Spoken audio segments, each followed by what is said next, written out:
নমস্কার বন্ধুরা, আমি সঙ্গীতা। তোমাদের সবাইকে স্বাগত জানাই শ্রুতিতে। আজ শ্রুতিতে থাকছে একটি ভিন্ন স্বাদের পাঠ। আজ থাকছে একটি নাটকের শ্রুতিপাঠ। আমি এর আগে মূলত গল্পই পাঠ করেছি।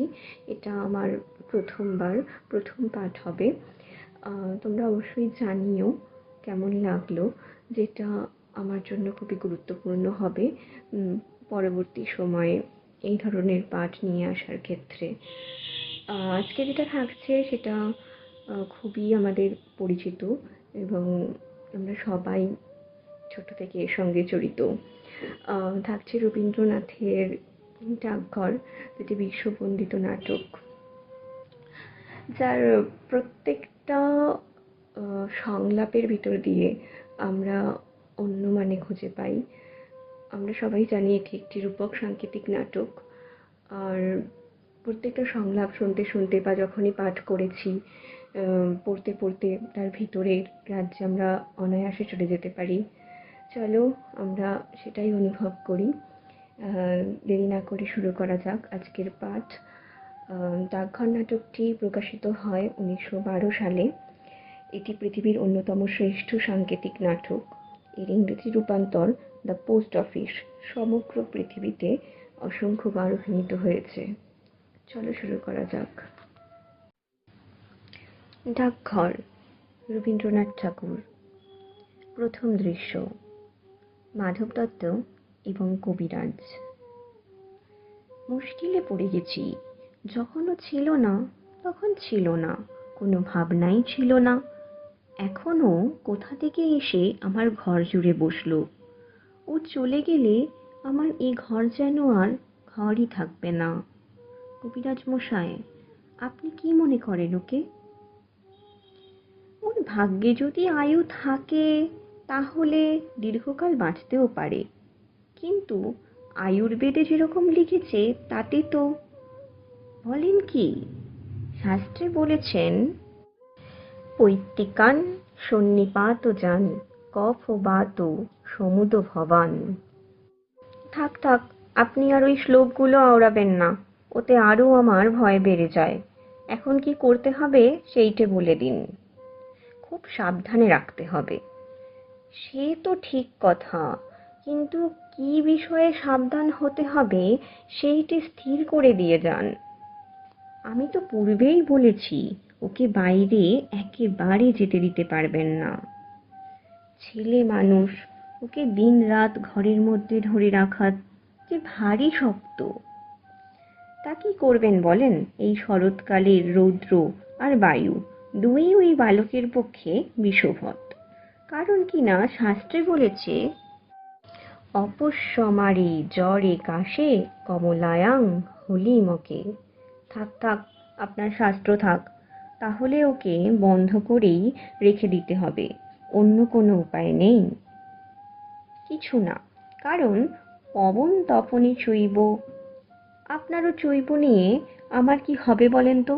ও থাক না, কি করতে হবে সেইটে বলে দিন। কিন্তু আপনার ব্যবস্থা বড় কঠোর।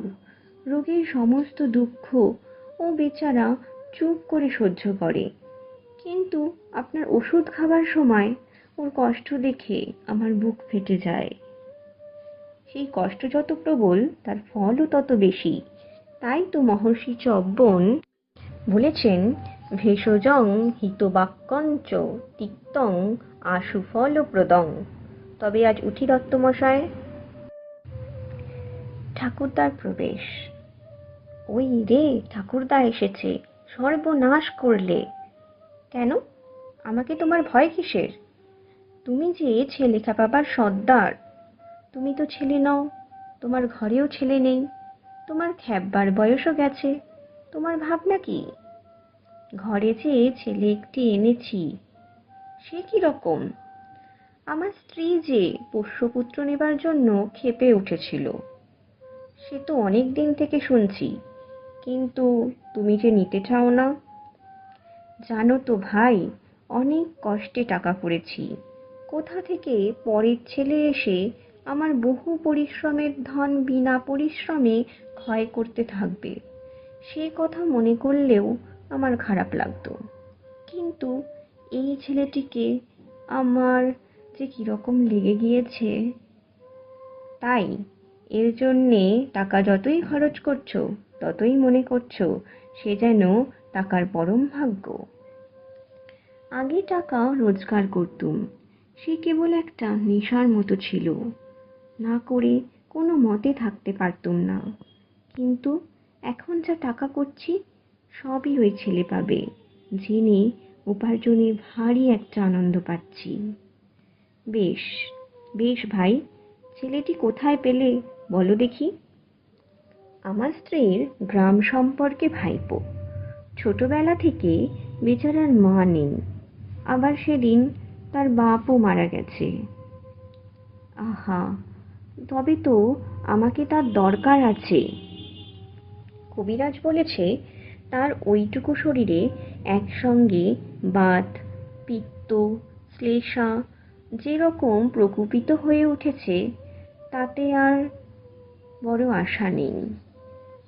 এখন একমাত্র উপায় তাকে কোনো রকমে এই শরতের রৌদ্র আর বাতাস থেকে বাঁচিয়ে ঘরে বন্ধ করে রাখা।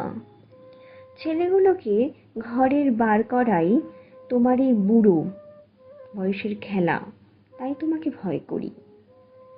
মিছে বলনি, একেবারে ভয়ানক হয়ে উঠেছি আমি, শরতের রৌদ্র আর হাওয়ারই মতো। কিন্তু ভাই, ঘরে ধরে রাখবার মতো খেলাও আমি কিছু জানি। আমার কাজকর্ম একটু সেরে আসি, তারপরে ওই ছেলেটির সঙ্গে ভাব করে নেব। অমল গুপ্তের প্রবেশ। পিসেমশাই।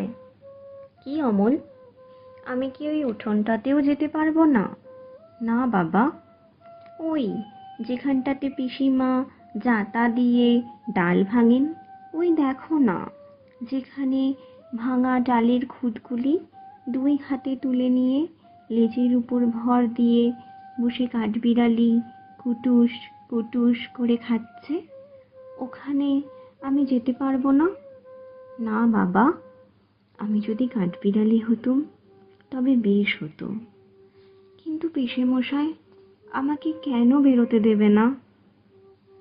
কবিরাজ যে বলেছে বাইরে গেলে তোমার অসুখ করবে। কবিরাজ কেমন করে জানলে? বলো কি অমল, কবিরাজ জানবে না? সে যে এত বড় বড় পুঁথি পড়ে ফেলেছে। পুঁথি পড়লেই কি সমস্ত জানতে পারে? বেশ, তাও বুঝি জানো না? আমি যে পুঁথি কিছুই পড়িনি, তাই জানি নে। দেখো, বড় বড় পণ্ডিতরা সব তোমারই মতো, তারা ঘর থেকে তো বেরোয় না। বেরোয় না? না, কখন বেরোবে বলো? তারা বসে বসে কেবল পুঁথি পড়ে, আর কোনো দিকেই তাদের চোখ নেই। অমলবাবু, তুমিও বড় হলে পণ্ডিত হবে, বসে বসে এই এত বড় বড় সব পুঁথি পড়বে, সবাই দেখে আশ্চর্য হয়ে যাবে।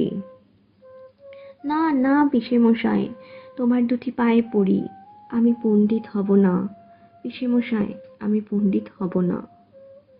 সে কি কথা অমল, যদি পণ্ডিত হতে পারতুম তাহলে আমি তো বেঁচে যেতুম। আমি যা আছে সব দেখব, কেবলই দেখে বেড়াবো। শোনো একবার। দেখবে কি, দেখবার এত আছেই বা কি? আমাদের জানালার কাছে বসে সেই যে দূরে পাহাড় দেখা যায়, আমার ভারী ইচ্ছে করে ওই পাহাড়টা পার হয়ে চলে যাই। কি পাগলের মতো কথা, কাজ নেই কর্ম নেই, খামোকা পাহাড়টা পার হয়ে চলে যাই। কি যে বলে তার ঠিক নেই। পাহাড়টা যখন মস্ত বেড়ার মতো উঁচু হয়ে আছে, তখন তো বুঝতে হবে ওটা পেরিয়ে যাওয়া বারণ, নইলে এত বড় বড় পাথর জড়ো করে এত বড় একটা কাণ্ড করার দরকার কি ছিল? পিসেমশাই, তোমার কি মনে হয় ও বারণ করছে? আমার ঠিক বোধ হয় পৃথিবীটা কথা কইতে পারে না, তাই অমনি করে নীল আকাশে হাত তুলে ডাকছে। অনেক দূরের যারা ঘরের মধ্যে বসে থাকে তারাও দুপুরবেলা একলা জানালার ধারে বসে ওই ডাক শুনতে পায়। পণ্ডিতরা বুঝি শুনতে পায় না? তারা তো তোমার মতো খ্যাপা নয়, তারা শুনতে চায়ও না। আমার মতো খ্যাপা আমি কালকে একজনকে দেখেছিলুম। সত্যি নাকি? কিরকম শুনি? তার কাঁধে এক বাঁশের লাঠি, লাঠির আগায় একটা পুঁটুলি বাঁধা, তার বাঁ হাতে একটা ঘটি। পুরানো একজোড়া নাগরা জুতো পরে সেই মাঠের পথ দিয়ে ওই পাহাড়ের দিকেই যাচ্ছিল। আমি তাকে ডেকে জিজ্ঞাসা করলুম, তুমি কোথায় যাচ্ছ? সে বললে, কি জানি, যেখানে হয়। আমি জিজ্ঞাসা করলুম, কেন যাচ্ছ? সে বললে, কাজ খুঁজতে যাচ্ছি। আচ্ছা পিসেমশাই, কাজ কি খুঁজতে হয়? হয় বই কি, কত লোক কাজ খুঁজে বেড়ায়। বেশ তো, আমিও তাদের মতো কাজ খুঁজে বেড়াবো। খুঁজে যদি না পাও, খুঁজে যদি না পাই তো আবার খুঁজবো। তারপরে সেই নাগরা জুতো পরা লোকটা চলে গেল। আমি দরজার কাছে দাঁড়িয়ে দাঁড়িয়ে দেখতে লাগলুম। সেই যেখানে ডুমুর গাছের তলা দিয়ে ঝর্ণা বয়ে যাচ্ছে, সেইখানে সে লাঠি নামিয়ে রেখে ঝর্ণার জলে আস্তে আস্তে পা ধুয়ে নিলে। তারপরে পুঁটুলি খুলে ছাতু বের করে জল দিয়ে মেখে নিয়ে খেতে লাগলো। খাওয়া হয়ে গেলে আবার পুঁটুলি বেঁধে ঘাড়ে করে নিলে। পায়ের কাপড় গঠিয়ে নিয়ে সেই ঝর্ণার ভিতর নেমে জল কেটে কেটে কেমন পার হয়ে চলে গেল। পিসিমাকে বলে রেখেছি, ওই ঝর্ণার ধারে গিয়ে একদিন আমি ছাতু খাবো। পিসিমা কি বললে? পিসিমা বললেন, তুমি ভালো হও, তারপর তোমাকে ওই ঝর্ণার ধারে নিয়ে গিয়ে ছাতু খাইয়ে আনবো। কবে আমি ভালো হব? আর তো দেরি নেই বাবা, দেরি নেই। ভালো হলেই কিন্তু আমি চলে যাব। কোথায় যাবে? কত বাঁকা বাঁকা ঝর্ণার জলে আমি পা ডুবিয়ে ডুবিয়ে পার হতে হতে চলে যাব। দুপুরবেলায় সবাই যখন ঘরে দরজা বন্ধ করে শুয়ে আছে, তখন আমি কোথায় কত দূরে কেবল কাজ খুঁজে খুঁজে বেড়াতে বেড়াতে চলে যাব।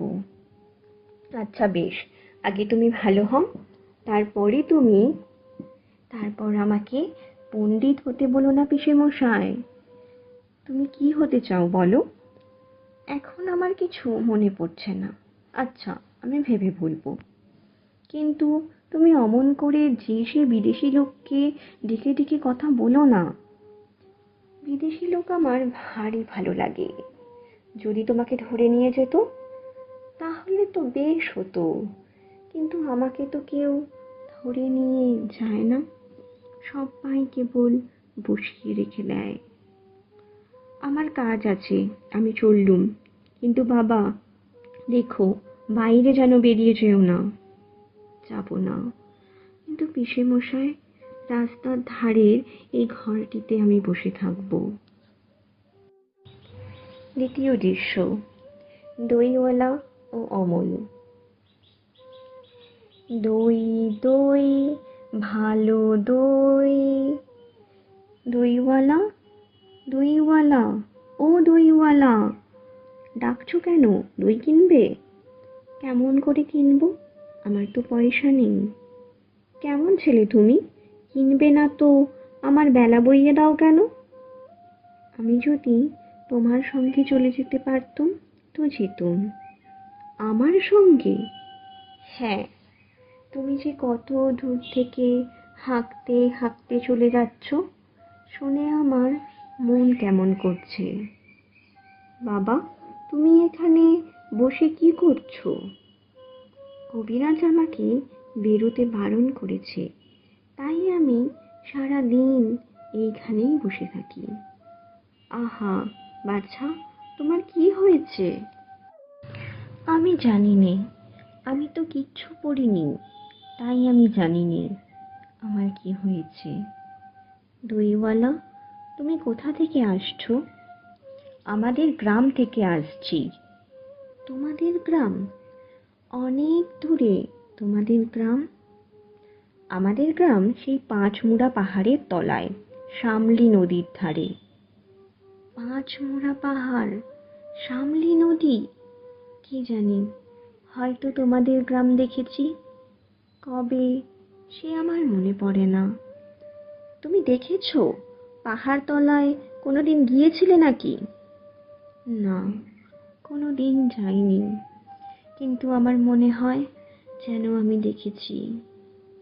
অনেক পুরনো কালের খুব বড় বড় গাছের তলায় তোমাদের গ্রাম, একটি লাল রঙের রাস্তার ধারে। না, ঠিক বলেছ বাবা। সেখানে পাহাড়ের গায়ে সব গরু চড়ে বেড়াচ্ছে। কি আশ্চর্য! ঠিক বলছো, আমাদের গ্রামে গরু চড়ে বই কি, খুব চড়ে। মেয়েরা সব নদী থেকে জল তুলে মাথায় কলসি করে নিয়ে যায়, তাদের লাল শাড়ি পরা। বাহ বাহ, ঠিক কথা, আমাদের সব গয়লা পাড়ায় মেয়েরা নদী থেকে জল তুলে তো নিয়ে যায়, তবে কি না তারা সবাই যে লাল শাড়ি পরে তা নয়। কিন্তু বাবা, তুমি নিশ্চয়ই কোনোদিন সেখানে বেড়াতে গিয়েছিলে। সত্যি বলছি দইওয়ালা, আমি একদিনও যাইনি। কবিরাজ যেদিন আমাকে বাইরে যেতে বলবে সেদিন তুমি নিয়ে যাবে তোমাদের গ্রামে। যাবো বই কি বাবা, খুব নিয়ে যাব। আমাকে তোমার মতো ওই রকম দই বেচতে শিখিয়ে দিও, ওই রকম বাঁক কাঁধে নিয়ে, ওই রকম খুব দূরের রাস্তা দিয়ে। মরে যাই, দই বেচতে যাবে কেন বাবা? এত এত পুঁথি পড়ে তুমি পণ্ডিত হয়ে উঠবে। না না, আমি কখনো পণ্ডিত হব না। আমি তোমাদের রাঙা রাস্তার ধারে, তোমাদের বুড়ো বটের তলায় গোয়ালাপাড়া থেকে দই নিয়ে এসে দূরে দূরে গ্রামে গ্রামে বেচে বেচে বেড়াবো। কিরকম করে তুমি বলো? দই, দই, দই, ভালো দই। আমাকে সুরটা শিখিয়ে দাও। হায় পোড়া কপাল, এই সুরও কি শেখবার সুর? না না, ও আমার শুনতে খুব ভালো লাগে। আকাশের খুব শেষ থেকে যেমন পাখির ডাক শুনলে মন উদাস হয়ে যায়, তেমনি ওই রাস্তার মোড় থেকে ওই গাছের সারির মধ্যে দিয়ে যখন তোমার ডাক আসছিল, আমার মনে হচ্ছিল, কি জানি কি মনে হচ্ছিল। বাবা, একবার দই তুমি খাও। আমার তো পয়সা নেই। না না, না না, পয়সার কথা বলো না। তুমি আমার দই একটু খেলে আমি কত খুশি হব। তোমার কি অনেক দেরি হয়ে গেল? কিচ্ছু দেরি হয়নি বাবা, আমার কোনো লোকসান হয়নি। দই বেচতে যে কত সুখ সে তোমার কাছে শিখে নিলুম। দই, দই, দই, ভালো দই। সেই পাঁচমুড়া পাহাড়ের তলায়, শামলি নদীর ধারে গয়নাদের বাড়ির দই। তারা ভোরের বেলায় গাছের তলায় গরু দাঁড় করিয়ে দুধ দই, সন্ধেবেলায় মেয়েরা দই পাতে, সেই দই। দই, দই, দই, ভালো দই। এই যে রাস্তায় প্রহরী পায়চারি করে বেড়াচ্ছে। প্রহরী, প্রহরী, একটিবার শুনে যাও না। প্রহরী। প্রহরীর প্রবেশ। অমন করে ডাকাডাকি করছো কেন? আমাকে ভয় করো না তুমি? কেন? তোমাকে কেন ভয় করব? যদি তোমাকে ধরে নিয়ে যাই? কোথায় ধরে নিয়ে যাবে? অনেক দূরে, ওই পাহাড় পেরিয়ে? একেবারে রাজার কাছে যদি নিয়ে যাই? রাজার কাছে? নিয়ে যাও না আমাকে। কিন্তু আমাকে যে কবিরাজ বাইরে যেতে বারণ করেছে। আমাকে কেউ কোথাও ধরে নিয়ে যেতে পারবে না। আমাকে কেবল দিন রাত্রি এইখানেই বসে থাকতে হবে। কবিরাজ বারণ করেছে? আহা, তাই বটে। তোমার মুখ যেন সাদা হয়ে গেছে, চোখের কোলে কালি পড়েছে, তোমার হাত দুখানিতে শিরগুলি দেখা যাচ্ছে। তুমি ঘন্টা বাজাবে না প্রহরী? এখনো সময় হয়নি। কেউ বলে সময় বয়ে যাচ্ছে, কেউ বলে সময় হয়নি। আচ্ছা, তুমি ঘন্টা বাজিয়ে দিলেই তো সময় হবে। সে কি হয়? সময় হলে তবে আমি ঘন্টা বাজিয়ে দিই। বেশ লাগে তোমার ঘন্টা, আমার শুনতে ভারী ভালো লাগে। দুপুরবেলা আমাদের বাড়িতে যখন সকলেরই খাওয়া হয়ে যায়, পিসেমশাই কোথায় কাজ করতে বেরিয়ে যান, পিসিমা রামায়ণ পড়তে পড়তে ঘুমিয়ে পড়েন, আমাদের খুদে কুকুরটা উঠোনের ওই কোণের ছায়ায় লেজের মধ্যে মুখ গুজে ঘুমোতে থাকে। তখন তোমার ওই ঘন্টা বাজে, ঢং ঢং ঢং ঢং ঢং ঢং। তোমার ঘন্টা কেন বাজে? ঘন্টা এই কথা সবাইকে বলে, সময় বসে নেই, সময় কেবলই চলে যাচ্ছে। কোথায় চলে যাচ্ছে? কোন দেশে? সে কথা কেউ জানে না। সে দেশ বুঝি কেউ দেখে আসেনি। আমার ভারী ইচ্ছে করছে ওই সময়ের সঙ্গে চলে যাই। যে দেশের কথা কেউ জানে না, সে অনেক দূরে। সে দেশে সবাইকে যেতে হবে বাবা, আমাকেও যেতে হবে। হবে বই কি, কিন্তু কবিরাজ আমাকে যে বাইরে যেতে বারণ করেছে। কোন দিন কবিরাজই হয়তো স্বয়ং হাতে ধরে নিয়ে যাবেন। না না, তুমি তাকে জানো না, সে কেবলই ধরে রেখে দেয়। তার চেয়ে ভালো কবিরাজ যিনি আছেন তিনি এসে ছেড়ে দিয়ে যান। আমার সেই ভালো। কবিরাজ কবে আসবেন? আমার যে আর বসে থাকতে ভালো লাগছে না। অমন কথা বলতে নেই বাবা। না, আমি তো বসেই আছি। যেখানে আমাকে বসিয়ে রেখেছে সেখান থেকে আমি তো বেরোইনি। কিন্তু তোমার ওই ঘন্টা বাজে, ঢং ঢং ঢং, আর আমার মন কেমন করে। আচ্ছা প্রহরী। কি বাবা? আচ্ছা, ওই যে রাস্তার ওপারের বড় বাড়িতে নেশে নুড়িয়ে দিয়েছে, আর ওখানে সব লোকজন কেবলই আসছে যাচ্ছে, ওখানে কি হয়েছে? ওখানে নতুন ডাকঘর বসেছে। ডাকঘর? কার ডাকঘর? ডাকঘর আর কার হবে? রাজার ডাকঘর। এই ছেলেটি ভারী মজার। রাজার ডাকঘরে রাজার কাছ থেকে সব চিঠি আসে? আসে বই কি, দেখো একদিন তোমার নামেও চিঠি আসবে।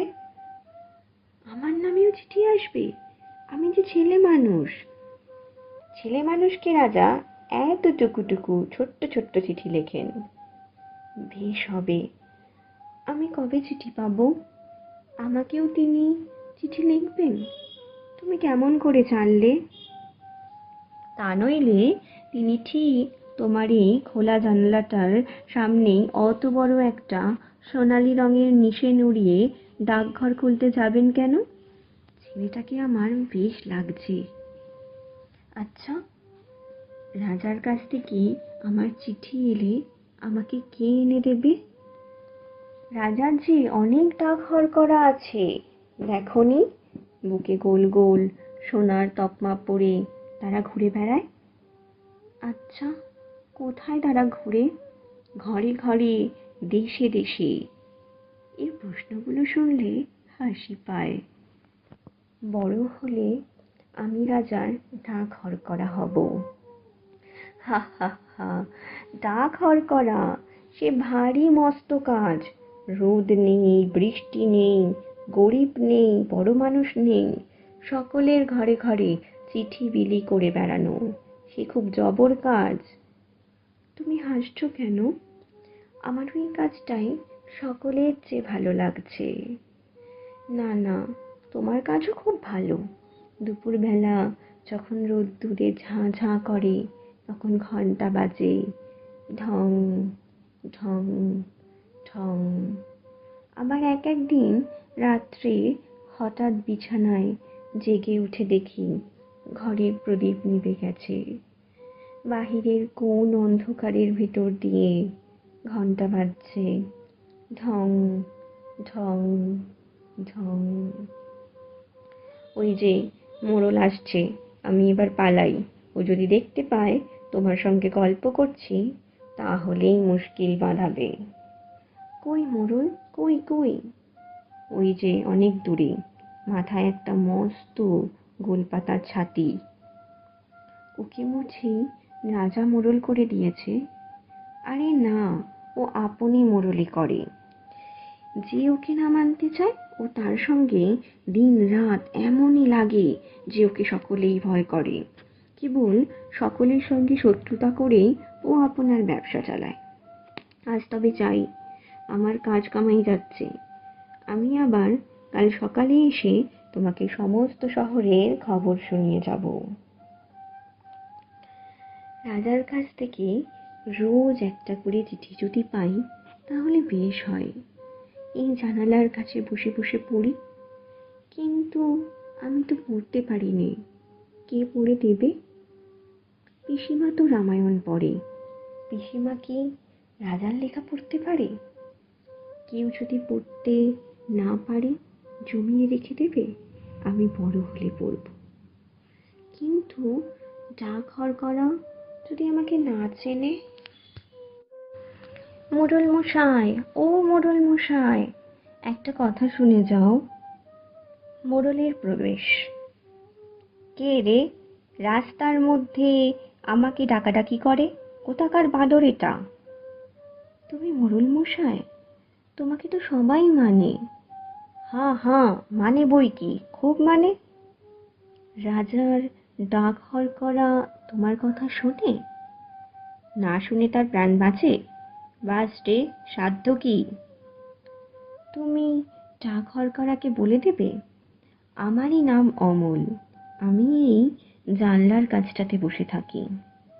কেন বলো দেখি? আমার নামে যদি চিঠি আসে?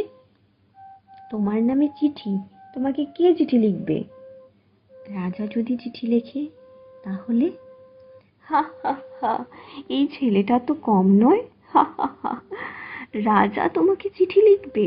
তা লিখবে বই কি, তুমি যে তার পরম বন্ধু। কদিন তোমার সঙ্গে দেখা না হয়ে রাজা শুকিয়ে যাচ্ছে, খবর পেয়েছি। আর বেশি দেরি নেই, চিঠি হয়তো আজই আসে কি কালই আসে। অরুণ মশাই, তুমি অমন করে কথা করছো কেন? তুমি কি আমার উপর রাগ করেছো? বাস রে, তোমার উপর রাগ করব এত সাহস আমার? রাজার সঙ্গে তোমার চিঠি চলে? মাধব দত্তের বড় বার হয়েছে দেখছি, 2 পয়সা জমিয়েছে কিনা। এখন তার ঘরে রাজা বাদশার কথা ছাড়া আর কথা নেই। রোশনা, ওকে মজা দেখাচ্ছি। ওরে ছোড়া, বেশ শীঘ্রই যাতে রাজার চিঠি তোদের বাড়িতে আসে আমি তার বন্দোবস্ত করছি। না না, তোমাকে কিছু করতে হবে না। কেন রে? তোর খবর আমি রাজাকে জানিয়ে দেব, তিনি তাহলে আর দেরি করতে পারবেন না। তোমাদের খবর নেওয়ার জন্যে এখনই পাইক পাঠিয়ে দেবেন। না, মাধব দত্তের ভারী আস্পর্ধা, রাজার কানে একবার উঠলে দুরস্ত হয়ে যাবে। বালিকার প্রবেশ। কি তুমি? মল ঝমঝম করতে করতে চলেছ? একটু দাঁড়াও না ভাই। আমার কি দাঁড়াবার জো আছে? বেলা বয়ে যায় যে। তোমার দাঁড়াতে ইচ্ছে করছে না? আমারও এখানে আর বসে থাকতে ইচ্ছে করে না। তোমাকে দেখে আমার মনে হচ্ছে যেন সকালবেলাকার তারা। তোমার কি হয়েছে বলো তো? জানি নে কি হয়েছে, কবিরাজ আমাকে বেরোতে বারণ করেছে। আহা, তবে বেরিও না, কবিরাজের কথা মেনে চলতে হয়, দুরন্তপনা করতে নেই, তাহলে লোকে দুষ্টু বলবে। বাইরের দিকে তাকিয়ে তোমার মন ছটপট করছে, আমি বরঞ্চ তোমার এই আধখানা দরজা বন্ধ করে দিই। না না, বন্ধ করো না, এখানে আমার আর সব বন্ধ, কেবল এইটুকু খোলা। তুমি কে বলো না? আমি তো তোমাকে চিনি নে। আমি সুধা। সুধা? জানো না, আমি এখানকার মালিনীর মেয়ে। তুমি কি করো? সাজি ভরে ফুল তুলে নিয়ে এসে মালা গাঁথি। এখন ফুল তুলতে চলেছি। ফুল তুলতে চলেছ? তাই তোমার পা দুটি অমন খুশি হয়ে উঠেছে। যতই চলছে মল বাজছে, ঝম ঝম ঝম। আমি যদি তোমার সঙ্গে যেতে পারতুম, তাহলে উঁচু ডালে যেখানে দেখা যায় না, সেইখান থেকে আমি তোমাকে ফুল পেড়ে দিতুম। তাই বই কি, ফুলের খবর আমার চেয়ে তুমি নাকি বেশি জানো? জানি, আমি খুব জানি। আমি 7 ভাই চম্পার খবর জানি। আমার মনে হয় আমাকে যদি সবাই ছেড়ে দেয়, তাহলে আমি চলে যেতে পারি খুব ঘন বনের মধ্যে, যেখানে রাস্তা খুঁজে পাওয়া যায় না, সরু ডালের সব আগায় যেখানে মনুয়া পাখি বসে বসে দোল খায়, সেইখানে আমি চাপা হয়ে ফুটতে পারি। তুমি আমার পারুল দিদি হবে। কি বুদ্ধি তোমার! পারুল দিদি আমি কি করে হব? আমি যে সুধা, আমি শশী মালিনীর মেয়ে। আমাকে রোজ এত এত মালা গাঁথতে হয়। আমি যদি তোমার মতো এখানে বসে থাকতে পারতুম, তাহলে কেমন মজা হতো। তাহলে সমস্ত দিন কি করতে? আমার বেনি বউ পুতুল আছে, তার বিয়ে দিতুম। আমার পুষিমেনি আছে, তাকে নিয়ে যাই। বেলা বয়ে যাচ্ছে, দেরি হলে আর ফুল থাকবে না। আমার সঙ্গে আর একটু গল্প করো না, আমার খুব ভালো লাগছে। আচ্ছা বেশ, তুমি দুষ্টুমি করো না, লক্ষ্মী ছেলে হয়ে এইখানে স্থির হয়ে বসে থাকো। আমি ফুল তুলে ফেরবার পথে তোমার সঙ্গে গল্প করে যাব। আর আমাকে একটি ফুল দিয়ে যাবে। ফুল অমনি কেমন করে দেব? দাম দিতে হবে যে। আমি যখন বড় হব, তখন তোমাকে দাম দেব। আমি কাজ খুঁজতে চলে যাব ওই ঝর্ণা পার হয়ে, তখন তোমাকে দাম দিয়ে যাব। আচ্ছা বেশ, তুমি তাহলে ফুল তুলে আসবে? আসবো, আসবে, আসবো। আমাকে ভুলে যাবে না, আমার নাম অমন। মনে থাকবে তোমার? না, ভুলবো না, লেখো, মনে থাকবে। ছেলের দলের প্রবেশ। ভাই, তোমরা সব কোথায় যাচ্ছ ভাই? একবার একটুখানি এইখানে দাঁড়াও না, আমরা খেলতে চলেছি। কি খেলবে তোমরা ভাই? আমরা চাষ খেলা খেলবো। এই যে আমাদের লাঙল, আমরা দুজনে তুই গরু হব। সমস্ত দিন খেলবে? হ্যাঁ, সমস্ত দিন। তারপরে সন্ধ্যার সময় নদীর ধার দিয়ে দিয়ে বাড়ি ফিরে আসবে। হ্যাঁ, সন্ধ্যার সময় ফিরবো। আমার এই ঘরের সামনে দিয়েই ফিরো ভাই। তুমি বেরিয়ে এসো না, খেলবে চলো। কবিরাজ আমাকে বেরিয়ে যেতে মানা করেছে। কবিরাজ? কবিরাজের মানা তুমি শোনো বুঝি? চল ভাই চল, আমাদের দেরি হয়ে যাচ্ছে। না ভাই, তোমরা আমার এই জানলার সামনে রাস্তায় দাঁড়িয়ে একটু খেলা করো, আমি একটু দেখি। এখানে কি নিয়ে খেলবো? এই যে আমার সব খেলনা পড়ে রয়েছে, এসব তোমরাই নাও ভাই। ঘরের ভিতরে একলা খেলতে ভালো লাগে না। এসব ধুলোয় ছড়ানো পড়েই থাকে। এ আমার কোনো কাজে লাগে না। বাহ বাহ বাহ, কি চমৎকার খেলনা! এ যে জাহাজ, এ যে জটাই বুড়ি, দেখছিস ভাই কেমন সুন্দর সেপাই! এই সব তুমি আমাদের দিয়ে দিলে? তোমার কষ্ট হচ্ছে না? না, কিচ্ছু কষ্ট হচ্ছে না, সব তোমাদের দিলুম। আর কিন্তু ফিরিয়ে দেব না। না, ফিরিয়ে দিতে হবে না। কেউ তো বকবে না।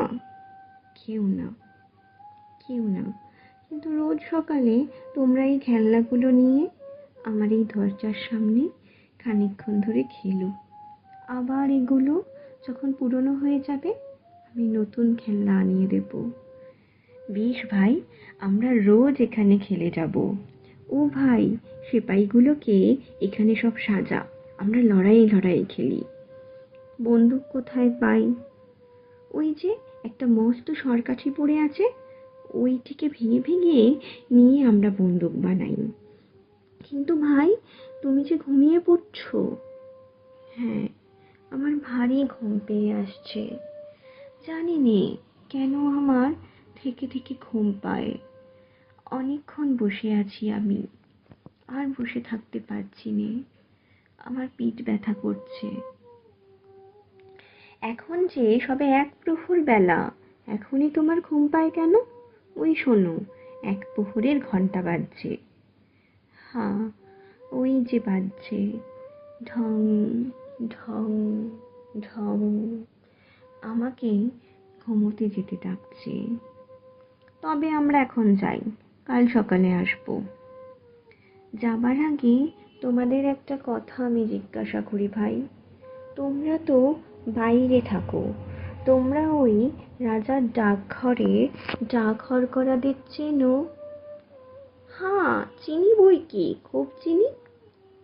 কে তারা? নাম কি? একজন আছে বাদল হরকরা, একজন আছে শরৎ, আরও কত আছে। আচ্ছা, আমার নামে যদি চিঠি আসে, তারা কি আমাকে চিনতে পারবে? কেন পারবে না? চিঠিতে তোমার নাম থাকলেই তারা তোমাকে ঠিক চিনে নেবে।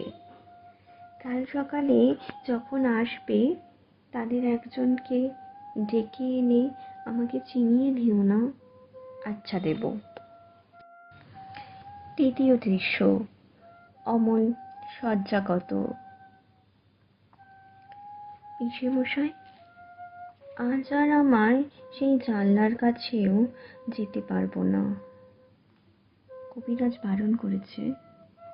হ্যাঁ বাবা, সেখানে রোজ রোজ বসে থেকেই তো তোমার ব্যামো বেড়ে গেছে।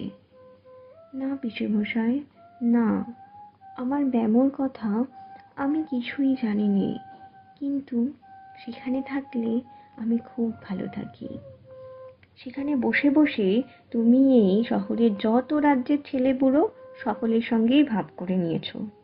আমার দরজার কাছে রোজ যেন একটা মস্ত মেলা বসে যায়। এতেও কি কখনো শরীর টেকে?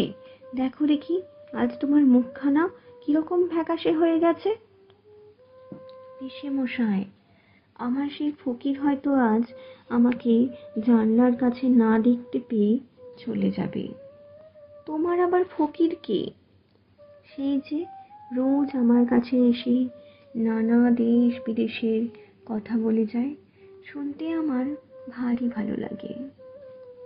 কই, আমি তো কোনো ফকিরকে জানি নে। এই ঠিক তার আসবার সময় হয়েছে। তোমার পায়ে পড়ি, তুমি তাকে একবার বলে এসো না, সে যেন আমার ঘরে এসে একবার বসে। ফকিরের ফকির বেশে ঠাকুরদার প্রবেশ। এই যে, এই যে ফকির, এসো আমার বিছানায় এসে বসো। এ কি, এ যে আমি ফকির, তুমি যে কি নও তা তো ভেবে পাইনে। এবারে তুমি কোথায় গিয়েছিলে ফকির? আমি ক্রৌঞ্চ দ্বীপে গিয়েছিলুম, সেইখান থেকেই এইমাত্র আসছি। ক্রৌঞ্চ দ্বীপে? এতে আশ্চর্য হও কেন? তোমাদের মতো আমাকে পেয়েছো? আমার তো যেতে কোনো খরচ নেই, আমি যেখানে খুশি যেতে পারি। তোমার ভারী মজা। আমি যখন ভালো হব তখন তুমি আমাকে চেলা করে নেবে বলেছিলে, মনে আছে ফকির? খুব মনে আছে। বেড়াবার এমন সব মন্ত্র শিখিয়ে দেব যে সমুদ্রের পাহাড়, অরণ্যে কোথাও কিছুতে বাধা দিতে পারবে না।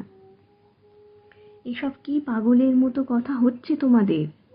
বাবা অমল, পাহাড়, পর্বত, সমুদ্রকে ভয় করি নেই, কিন্তু তোমার এই পিসেটির সঙ্গে যদি আবার কবিরাজ এসে জোটেন, তাহলে আমার মন্ত্রকে হার মানতে হবে।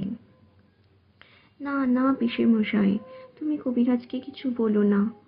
এখন আমি এইখানেই শুয়ে থাকবো, কিচ্ছু করব না।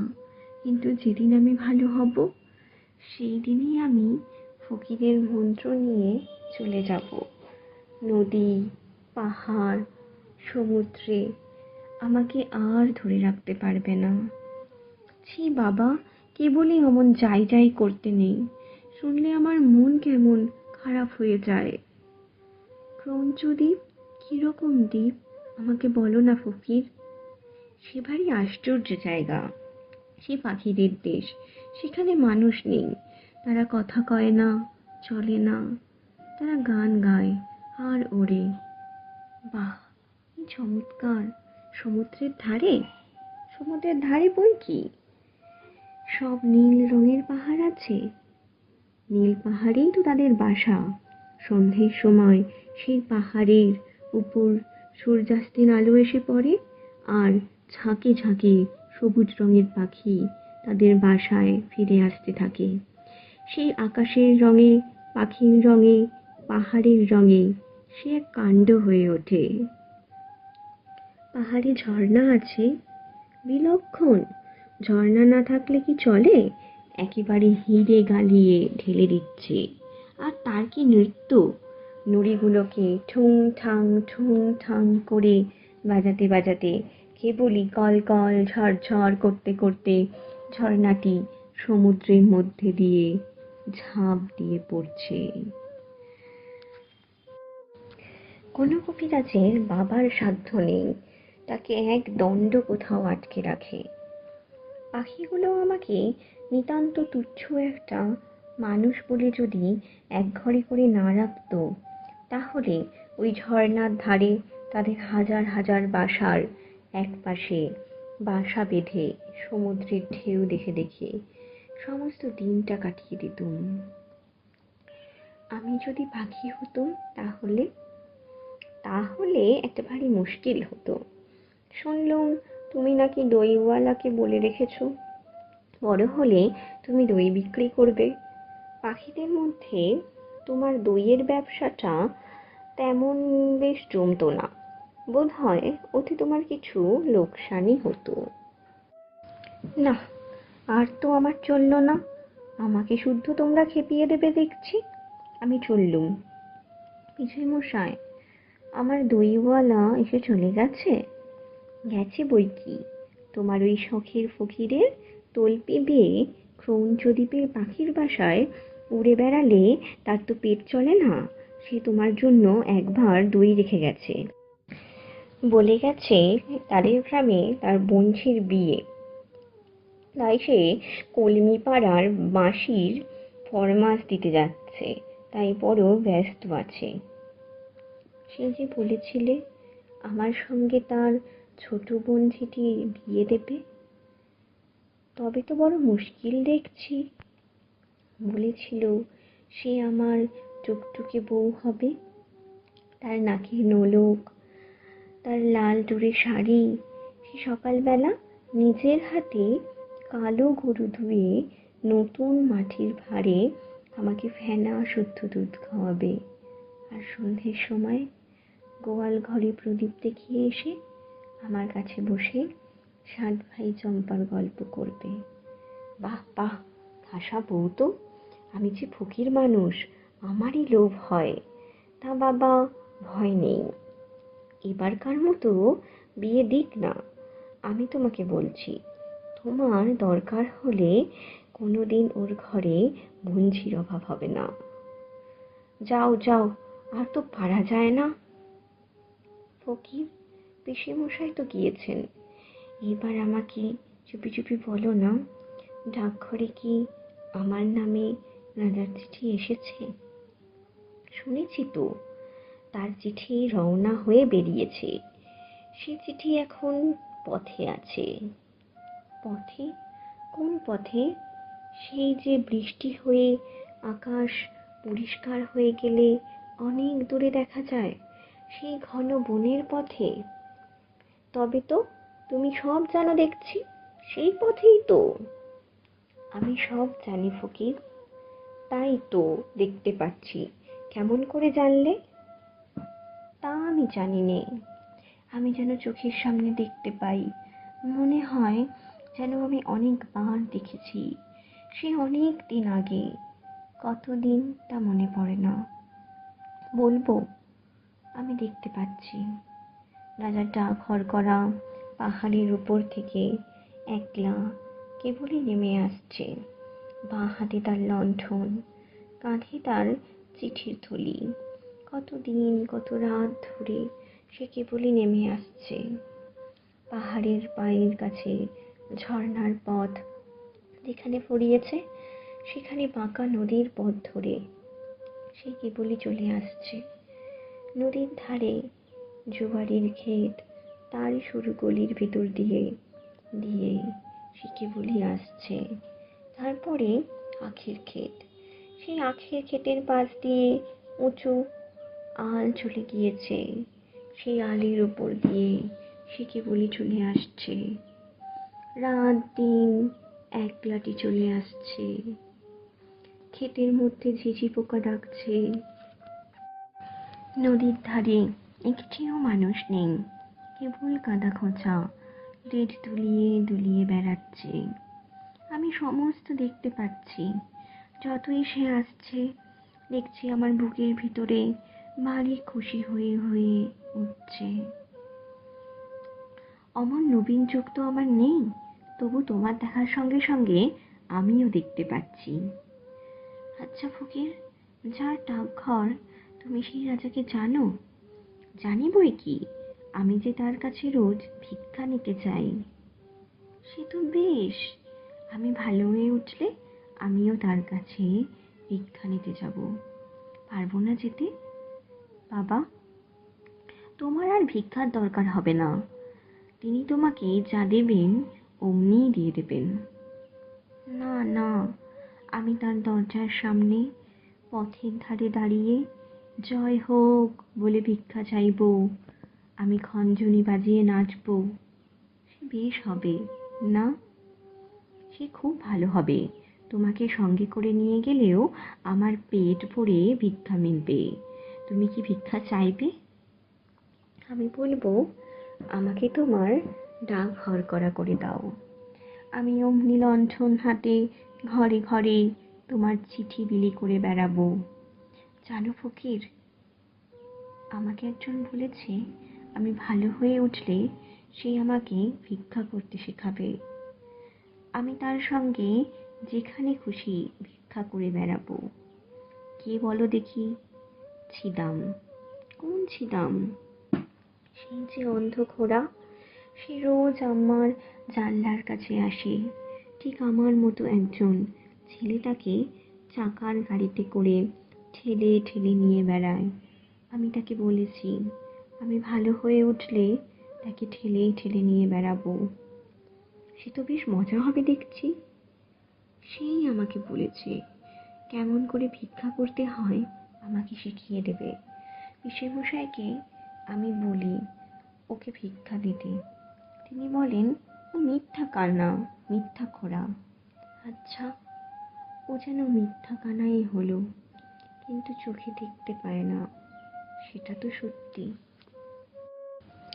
ঠিক বলেছ বাবা, ওর মধ্যে সত্যি হচ্ছে ওইটুকু যে ও চোখে দেখতে পায় না। তাও কি কানা বলো আর নাই বলো, তাও ভিক্ষা পায় না।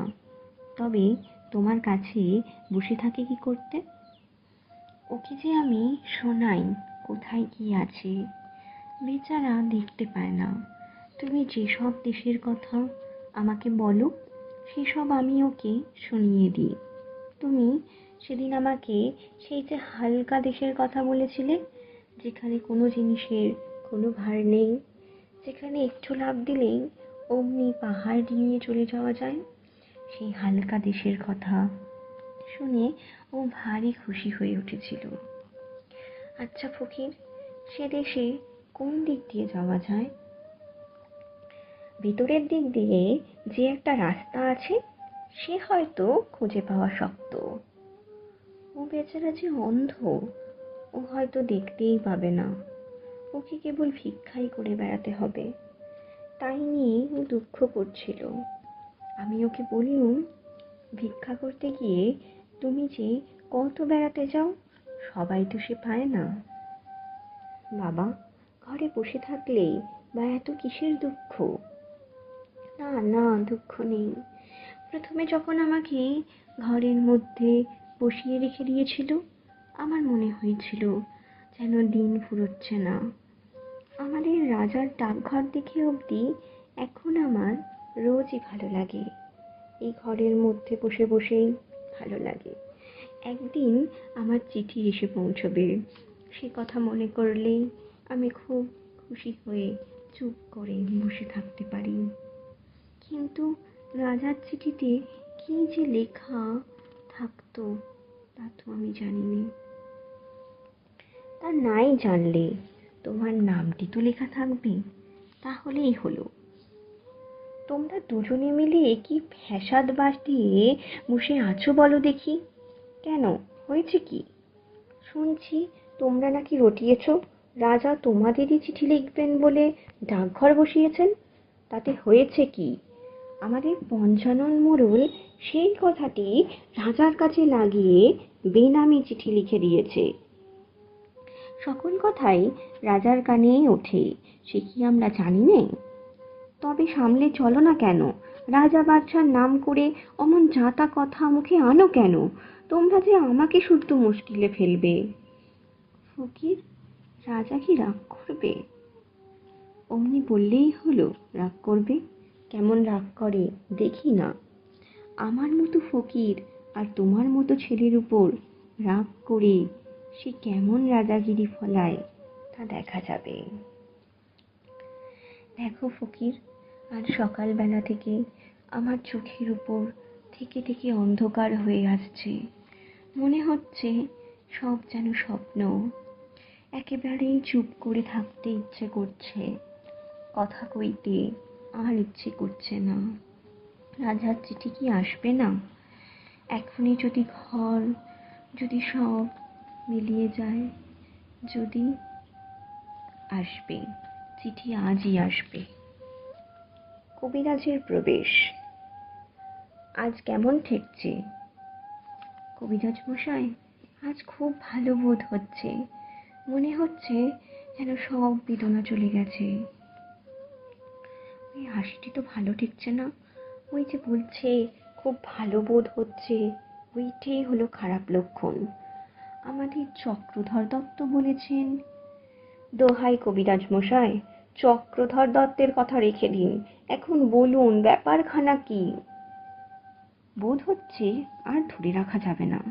আমি তো নিষেধ করে গিয়েছিলুম, কিন্তু বোধ হচ্ছে বাইরের হাওয়া লেগেছে। না কবিরাজ মশাই, আমি ওকে খুব করেই চারিদিক থেকে আগলে সামলে রেখেছি। ওকে বাইরে যেতে দিইনি, দরজা তো প্রায়ই বন্ধ রাখি।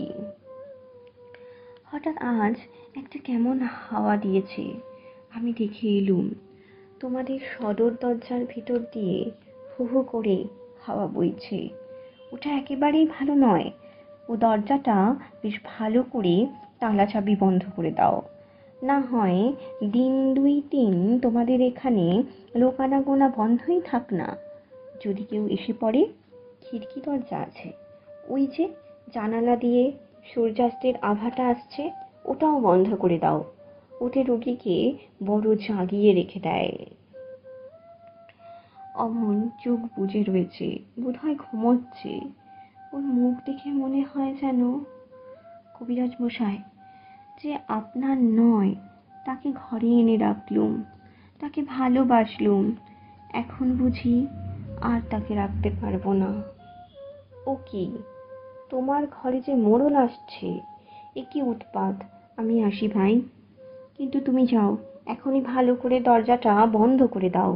আমি বাড়ি গিয়ে একটা বিষ বড়ি পাঠিয়ে দিচ্ছি, সেইটে খাইয়ে দেখো, যদি রাখবার হয় তো সেইটেই টেনে রাখতে পারবে। মোড়লের প্রবেশ। কিরে ছোড়া, আরে আরে চুপ চুপ! না ফকির, তুমি ভাবছো আমি ঘুমোচ্ছি, আমি ঘুমোইনি, আমি সব শুনছি। আমি যেন অনেক দূরের কথাও শুনতে পাচ্ছি। আমার মনে হচ্ছে আমার মা, আমার বাবা যেন শিউরের কাছে কথা করছেন।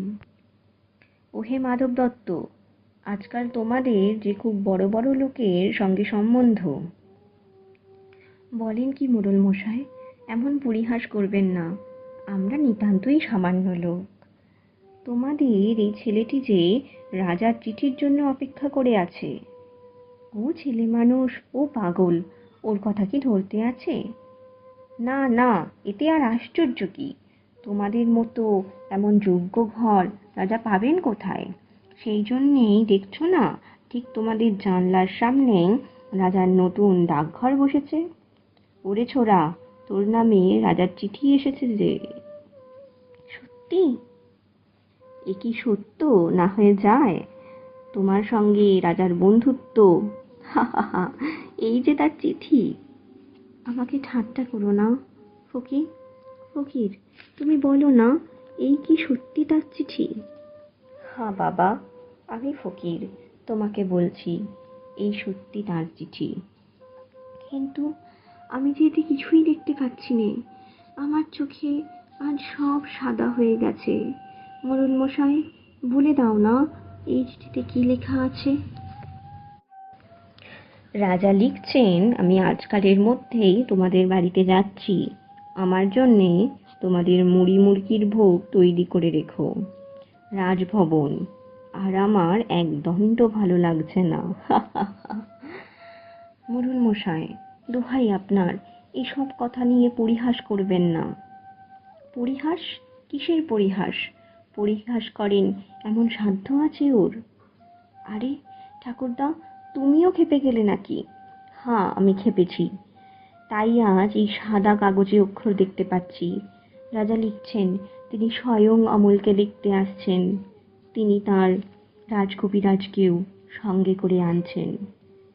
ফকির, ওই যে ফকির, তার বাজনা বাজছে, শুনতে পাচ্ছ না?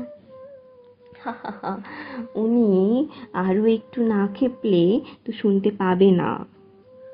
মোড়ল মশাই, আমি মনে করতুম তুমি আমার উপর রাগ করেছো, তুমি আমাকে ভালোবাসো না। তুমি যে সত্যি রাজার চিঠি আনবে, এ আমি মনে করিনি। দাও, আমাকে তোমার পায়ের ধুলো দাও।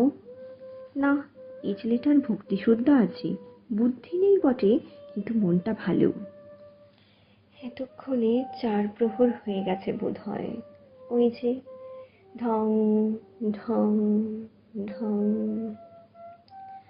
ঢং ঢং ঢং। সন্ধ্যা দ্বারা কি উঠেছে ফকির? আমি কেন দেখতে পাচ্ছি নে? ওরা যে জানালা বন্ধ করে দিয়েছে, আমি খুলে দিচ্ছি। বাহিরে দাঁড়িয়ে আঘাত। ও কি? ও ও কে ও? এ কি উৎপাত! বাহির হইতে, খোলো দ্বার। কে তোমরা? বাহির হইতে, খোলো দ্বার। মোড়ল মশাই, এ তো ডাকাত নয়। কে রে? আমি পঞ্চানন মোড়ল। তোদের মনে ভয় নেই নাকি? দেখো একবার। শব্দ থেমেছে। পঞ্চাননের আওয়াজ পেলে আর রক্ষা নেই, যত বড় ডাকাতি হোক না। দ্বার যে ভেঙে ফেলেছে, তাই আর শব্দ নেই। রাজদূতের প্রবেশ। মহারাজ আজ রাত্রে আসবেন। কি সর্বনাশ! কত রাত্রে দূত, কত রাত্রে! আজ 2 প্রহর রাত্রে। যখন আমার বন্ধু প্রহরী নগরের সিংহদ্বারে ঘণ্টা বাজাবে, ঢং ঢং ঢং ঢং ঢং ঢং। তখন তখন রাজা তার বালক বন্ধুটিকে দেখবার জন্যে তার সকলের চেয়ে বড় কবিরাজকে পাঠিয়েছেন। এ কি, চারিদিকে সমস্তই যে বন্ধ। খুলে দাও, খুলে দাও, যত দ্বার জানালা আছে সব খুলে দাও। বাবা, কেমন বোধ করছো? খুব ভালো, খুব ভালো কবিরাজ মশাই। আমার আর কোনো অসুখ নেই, কোনো বেদনা নেই। সব খুলে দিয়েছি, সব তারাগুলি দেখতে পাচ্ছি, অন্ধকারের ওপারকার সব তারা। অর্ধরাত্রি যখন রাজা আসবেন, তখন তুমি বিছানা ছেড়ে উঠে তার সঙ্গে বেরোতে পারবে? পারবো, আমি পারবো। বেরোতে পারলে আমি বাঁচি। আমি রাজাকে বলবো, এই অন্ধকার আকাশে ধ্রুব তারাটিকে দেখিয়ে দাও।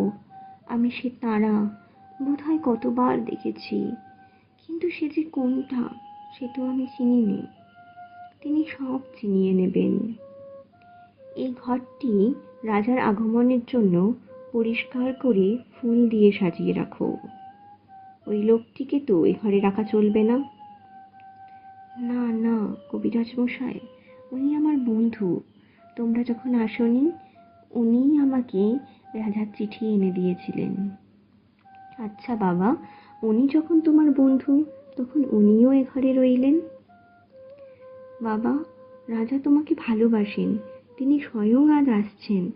তার কাছে আজ কিছু প্রার্থনা করো। আমাদের অবস্থা তো ভালো নয়, জানো তো সব। সে আমি ঠিক করে রেখেছি পিসেমশাই, সে তোমার কোনো ভাবনা নেই। কি ঠিক করেছো বাবা? আমি তার কাছে চাইব তিনি যেন আমাকে তার ডাকঘরে হরকরা করে দেন। আমি দেশে দেশে ঘরে ঘরে তার চিঠি বিলি করব। হায় আমার কপাল! পিসেমশাই, রাজা আসবেন, তার জন্যে কি ভোগ তৈরি রাখবে?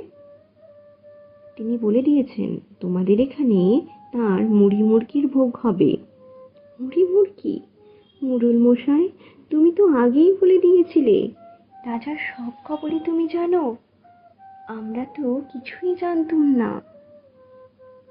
আমার বাড়িতে যদি লোক পাঠিয়ে দাও, তাহলে রাজার জন্যে ভালো ভালো কিছু। কোনো দরকার নেই। এইবার তোমরা সকলে স্থির হও। এলো এলো, ওর ঘুম এলো। আমি বালকের শিয়রের কাছে বসবো। ওর ঘুম আসছে। প্রদীপের আলো নিভিয়ে দাও। এখন আকাশের তারাটি থেকে আলো আসুক। ওর ঘুম এসেছে। ঠাকুরদা, তুমি এমন মূর্তিটির মতো হাত জোর করে নীরব হয়ে আছো কেন? আমার কেমন ভয় হচ্ছে। এ যা দেখছি, এসব কি ভালো লক্ষণ? এরা আমার ঘর অন্ধকার করে দিচ্ছে কেন? তারার আলোতে আমার কি হবে? চুপ করো অবিশ্বাসী, কথা কইও না। সুধার প্রবেশ। অমল, ও ঘুমিয়ে পড়েছে। আমি যে ওর জন্যে ফুল এনেছি, ওর হাতে কি দিতে পারবো না?